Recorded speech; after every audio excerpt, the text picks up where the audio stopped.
Ano bang strategy mo para magka-spark ka? Mambubuli. Hindi, joke lang. I don't know. Just get to know the person. Medyo old school. Kilala mo naman ako. Medyo old school naman ako. So, kilalanin ko talaga. Okay. And then, pag nakilala na, how do you know na yun yung spark mo? Siguro, seryoso, diretsahan tanong.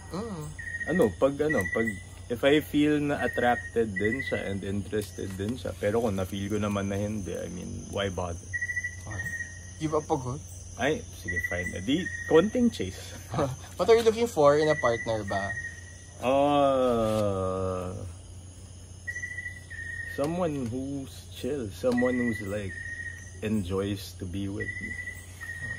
Nag-enjoy sa company ko kahit baliw ako or something. Nakakatawa. Joke lang. Okay. Thank you. Good luck. Good luck, coach. Thank you, Direk.